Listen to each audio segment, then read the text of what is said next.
Welcome to everyone. आज हम लोग बेसिक इलेक्ट्रिकल में जो आप लोगों के पीएसटीसीएल एग्जाम में क्वेश्चंस पूछे गए हैं उन्हें लेकर आए हैं, और उसके साथ साथ में मैं आपको ये भी बताऊंगा कि डिफिकल्टी लेवल क्या रहा था, क्योंकि जो हमारे प्रीवियस ईयर के पेपर्स होते हैं वही हमारे अगली तैयारी के लिए बेंचमार्क का काम करते हैं। मीन्स किस टाइप के क्वेश्चंस आएंगे, ऐसा जरूरी नहीं है कि एग्जैक्टली रिपीट होंगे क्वेश्चंस, बट कॉन्सेप्ट कभी नहीं बदलते, कॉन्सेप्ट सेम रहते हैं। चलो देखते हैं। पहला क्वेश्चन आप लोगों की स्क्रीन पर मैं सॉल्यूशन करता चलूंगा आपका, लेकिन आप वीडियो पॉज करके पहले खुद सोल्व करना, उसके बाद मेरा आंसर देखना। इसका आपको यह पता लगेगा कि कितना परसेंट आपकी एक्यूरेसी अभी है। ओके, चलो हम स्टार्ट करते हैं। पहला क्वेश्चन मैं कर रहा हूं, क्या क्वेश्चन है पढ़ता हूं। वोल्ट सेकेंड पर एम्पियर किसकी यूनिट है ये बताना है। तो पहले मैं लिख लेता हूं यार, क्या लिखा हुआ है, वोल्ट सेकेंड पर एम्पियर। वोल्ट सेकंड का, वोल्ट का मतलब क्या होता है, वी, पहले लिख लेते हैं वी, सेकंड का मतलब टी, और नीचे है एम्पियर, एम्पियर का मतलब आई। ओके, वोल्ट सेकंड पर एम्पियर। ओके, तो यहां से तो कोई अप्रोच नहीं बन रहा, लेकिन ये जो रिलेशन आया है मैं बताता हूं किस तरीके से इन्होंने दिया है। देखो ध्यान से, वोल्ट सेकंड पर एम्पियर। आप एक वोल्टेज का फॉर्मूला जानते हो, V equal to L D I by D T, ठीक है, इंडक्टर के अक्रॉस वोल्टेज का फॉर्मूला। अब देखो यहां से इंडक्टेंस, ये जो डी आई है इसकी यूनिट लिख देता हूं सबकी मैं।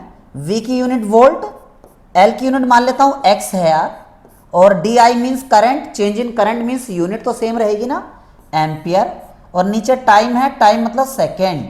तो यहां से जब X फाइंड करूंगा तो वोल्ट सेकेंड पर एम्पियर, और x क्या है यहाँ पे, इंडक्टेंस, तो इंडक्टेंस की यूनिट वोल्ट सेकेंड पर एम्पियर होती है।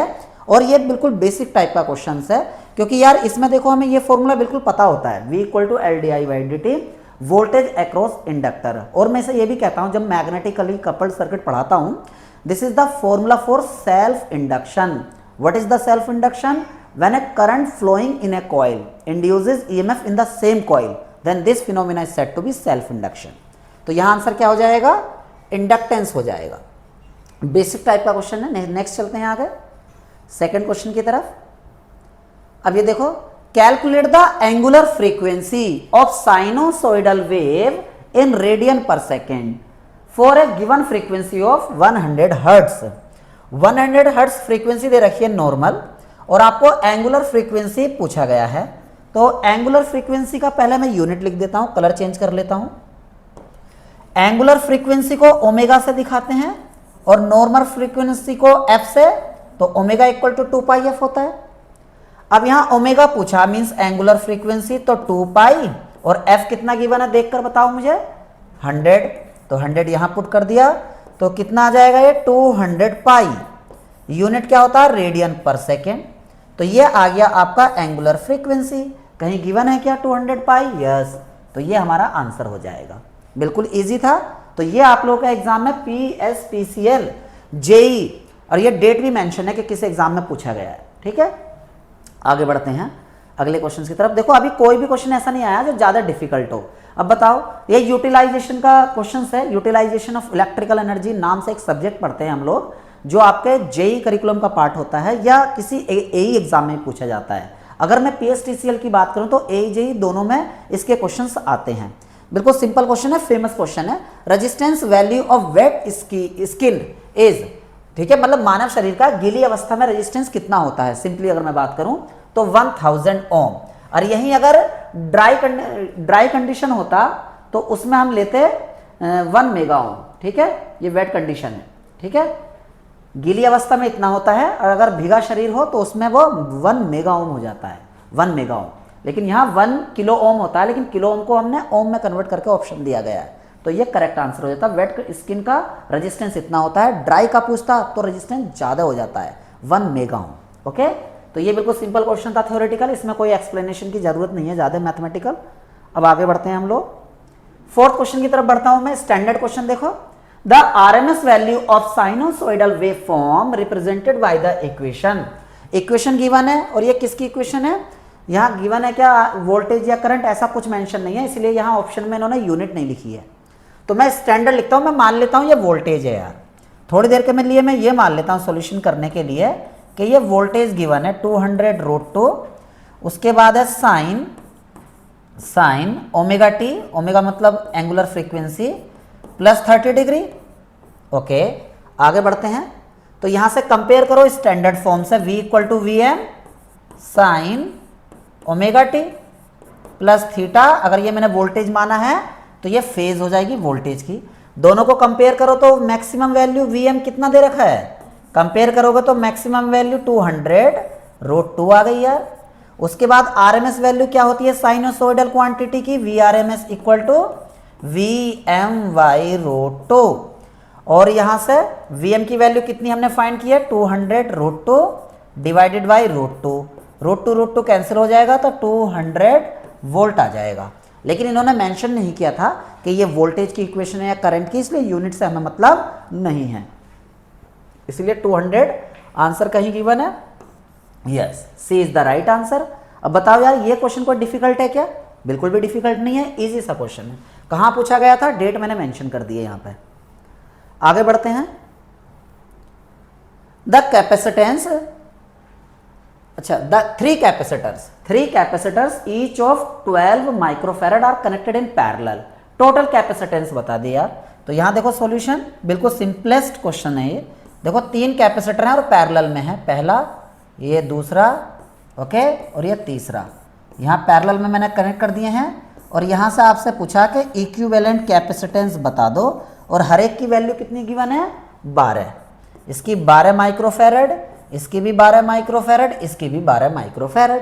अब पैरेलल में इक्विवेलेंट का फॉर्मूला क्या आता है, C equivalent equal to C1 plus resistance है, उल्टा फॉर्मूला बनता है। ये रजिस्टेंस में R1 प्लस R2 सीरीज में बनता है, कैपेसिटर में ये बनता है। मैं कंप्लीट कोर्स में इसे डेराइव भी कराता हूँ, ठीक है। तो कितना आ जाएगा 12 प्लस 12 कितनी बार है, 3 बार है, तो 3 से मैं मल्टीप्लाई भी कर सकता था डायरेक्ट, तो ये आ जाएगा 36 माइक्रोफैरड, क्योंकि यूनिट थोड़ी ना चेंज होगी यार। तो 36 माइक्रोफैरड है क्या कहीं पर, बिल्कुल है यार, तो ये आंसर हो जाएगा। क्या उतना डिफिकल्ट सवाल था ये, बिल्कुल बच्चों वाला सवाल है। आगे बढ़ते हैं। अब देखो 6th question, calculate the MMF generated in a coil if the coil carries the current 20 milli ampere, given number of turns 1000, length of the wire is this and thickness of this. सारी value आपको given है। अब देखते हैं यहाँ क्या पूछी गई है, एमएमएफ पूछा गया है I think. Calculate the MMF. यार देखो एमएमएफ के 3 फॉर्मूले होते हैं, कौन सा यूज करना है वो बाद में बताऊंगा। अभी ये देखो सबसे बेसिक फॉर्मूला ये होता है एनआई, और एन क्या होता है number of turns, I is the current, इसलिए इसका यूनिट होता है एम्पियर टर्न, इसलिए एम्पियर टर्न में दिया गया है। अब देखो बाकी वैल्यू इनरिलेवेंट है, आपको एन कितना दिया गया है यहाँ पे 1000 रख दो यार, और आई कितना गिवन है देखकर बताओ 20 मिली एम्पियर। तो मिली एम्पियर को किसमें बदलोगे, एम्पियर में 10 टू द पावर -3 से मल्टीप्लाई करके। 10 टू द पावर -3 का मतलब नीचे जाके 1000 हो जाएगा, इसे कैंसिल कर देगा, तो कितना आंसर आ जाएगा 20 आंसर आ जाएगा एम्पियर टन। तो देखो बाकी वैल्यू इनरिलेवेंट थी, तो 20 ampere turn is the right answer. बताओ इसमें पेन भी रखने की रिक्वायरमेंट नहीं थी आप लोगों को, इवन जितने भी क्वेश्चंस अभी तक हमने किए हैं किसी में भी पेन भी नहीं रखना था, सीधे आंसर आ जाते। लेकिन आपको पेन रखकर अच्छे से सोल्व करके करना है आंसर, जिससे कि आपके एरर बिल्कुल भी ना हो, क्योंकि आपके पास टाइम बहुत काफ़ी है ऐसे क्वेश्चंस को देख करना, तो आपका पास टाइम जो है वो सफिशियंट है। आप अच्छे से कैलकुलेशन करके तब आंसर पुट करना वहाँ पे, मीन्स सही ऑप्शन क्लिक करना। आगे बढ़ता हूँ मैं, तो मैं यही बताना चाहता हूँ पीवाईक्यू, ये पूरा सीरीज में कराऊंगा आप लोगों को, जितने भी पीवाईक्यू एग्जाम पूछे गए हैं डिफरेंट सब्जेक्ट के अंदर, उन्हें सब कराऊंगा मैं। मैं वीडियो शॉर्ट ही रखूंगा, एक वीडियो में 10 क्वेश्चन मैं आपके लिए लेकर आऊंगा डेली बेसिस पे, है ना। तो ये क्वेश्चन है next, which of the following denotes unit of resistivity. तो यार रजिस्टिविटी का पहले मैं फॉर्मूला लिख देता हूं, resistivity rho equal to R A upon L, in terms R is the resistance, A is the area, cross section area, L is the length. अब देखो रेजिस्टेंस की यूनिट क्या होती है ओम, ये एरिया है इसकी मीटर स्क्वायर, नीचे लेंथ है इसकी मीटर, तो मीटर से मीटर स्क्वायर कैंसिल, तो क्या बचेगा ओम मीटर। तो ohm metre is the unit of resistivity, कहीं है क्या, बिल्कुल है, ohm metre is the unit of resistivity. ठीक है, सिंपल न्यूमेरिकल यार, न्यूमेरिकल क्या है, कॉन्सेप्चुअल क्वेश्चन है, थ्योरेटिकल। चलो आगे बढ़ते हैं। Eight question, fundamental frequency of the wave form. देखो वेव फॉर्म का नाम नहीं दिया है, करंट है या वोल्टेज है, तो मैं इसे क्या मान लेता हूं, वोल्टेज मान लेता हूं यार। वोल्टेज इक्वल टू क्या गिवन है, 130 साइन 6280 प्लस 30 डिग्री, ये फेज होती है यार। और मैं स्टैंडर्ड क्या होता है हमारा वोल्टेज, अगर मैं वोल्टेज की इक्वेशन लिखा हूं तो Vm sine omega T plus theta V. अब दोनों की कंपेयर कर लो इक्वेशन की, तो ओमेगा मीन्स एंगुलर फ्रीक्वेंसी, जो कि टाइम का कोफिशिएंट होता है। तो यहाँ टाइम का कोफिशिएंट कौन है, ये जो है ना ओमेगा टी, 1 मिनट, ये टी है ना, ये यहाँ पर टी और होगा मल्टीप्लाई में, और ये प्लस का साइन है यार, है ना। तो टी का कोफिशिएंट क्या है, 6280, ये आ गया omega radian per second. Okay, और ओमेगा और फ्रीक्वेंसी में क्या रिलेशन होता है, omega equal to 2πf। Okay, अब यहां ओमेगा की वैल्यू रख दो यार, 6280 इक्वल टू 2 इंटू पाई की वैल्यू होती है 3.14 इंटू फ्रीक्वेंसी। ओके, अब देखो इसे मैं लिख सकता हूं 6.28 इंटू फ्रीक्वेंसी, और इधर क्या चल रहा है 6280। तो यहां से जब फ्रीक्वेंसी फाइंड करूंगा 6280, बाकी सिंपल आपका मैथमेटिक्स है यार। तो मैं क्या करता हूं, 1000 से ऊपर नीचे मल्टीप्लाई कर देता हूं, तो नीचे से डेसिमल हट जाएगा, ऊपर कैंसिल हो जाएगा, तो 1000 हर्ट्स आ जाएगा। ठीक है, देखो कोई दिक्कत हो तो यहां से मैंने अगर 1000 से ऊपर नीचे मल्टीप्लाई करूं तो 1 0 2 0 3 0, सही है, 1000 हर्ट्स। तो कौन सा आंसर आ जाएगा, 1000 हर्ट्स, बिल्कुल सही है यार। अब आप ही लोग बताओ यार, क्या इतना डिफिकल्ट है, ये तो आपके प्रीवियस ईयर के क्वेश्चंस हैं, जो भी मैं आप लोगों को अपने जो मॉड्यूल है हमारा, उसमें मैं आप लोगों को पढ़ा रहा हूँ, सारे क्वेश्चंस कवर हो रहे हैं नहीं, ये तो बिल्कुल सिंपल लेवल है। मैं इसका एक और अपर लेवल लेकर चल रहा हूँ, जिससे अगर थोड़ा भी डिफिकल्ट पेपर आए तो आप लोग कर पाओ उसे। ये तो जस्ट मैं आप लोगों के कॉन्फिडेंस के लिए करा रहा हूँ कि आप लोग ये देख पाओ कि हाँ, जैसा आप लोग पढ़ रहे हो, या जो भी बच्चे जो नहीं पढ़ रहे हैं अगर, तो वो प्रीवियस ईयर के क्वेश्चन देख के ये पता लगा ले कि वैरायटीज क्या है जो एग्जाम में पूछी जाती है। क्योंकि देखो सबसे पहले हमें ये जानना चाहिए कि किस एग्जाम के लिए कितना पढ़ना, क्या लेवल है। ओके, चलो हम आगे बढ़ते हैं। तो ये इसका सॉल्यूशन रहा यार, प्रॉपर मैंने सोल्व किया है। यहाँ पर आगे बढ़ता हूँ, देखो 9th क्वेश्चन की तरफ बढ़ता हूं। The effect of temperature on metals and insulating material is that the, मतलब ये पूछा कि रेजिस्टेंस पर टेम्परेचर का इंपैक्ट क्या पड़ेगा। तो बिना क्वेश्चन ऑप्शन पढ़े मैं ऐसे ही बता रहा हूं आपको, जो कंडक्टर होते हैं टेम्परेचर बढ़ाने से उनका रेजिस्टेंस बढ़ता है। रीजन क्या, मैं पूरे डिटेल कोर्स में बहुत बेहतरीन तरीके से एक्सप्लेन करता हूँ, लिखाता हूँ। ओके, क्योंकि क्या होता है ना, रैंडमनेस बढ़ जाती है, रिलैक्सेशन टाइम कम हो जाता है, रेजिस्टेंस बढ़ जाता है कंडक्टर का।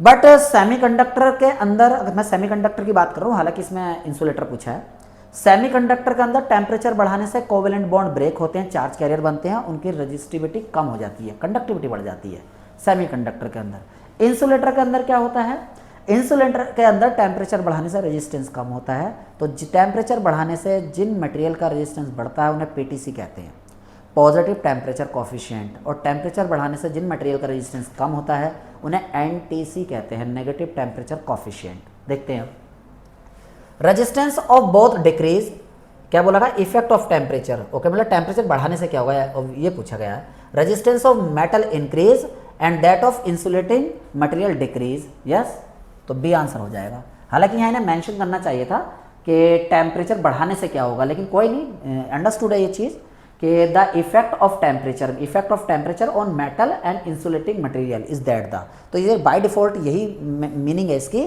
कि टेम्परेचर बढ़ाने से क्या होगा। ओके, तो ये होगा यार, जो हमने रेजिस्टेंस ऑफ मेटल इंक्रीज होगा और resistance of insulating material decrease होगा। चलो लास्ट क्वेश्चन की तरफ बढ़ते हैं हम लोग। Calculate the energy stored in a coil if the coil carries a current of 20 ampere and inductance of the coil 40 milli Henry.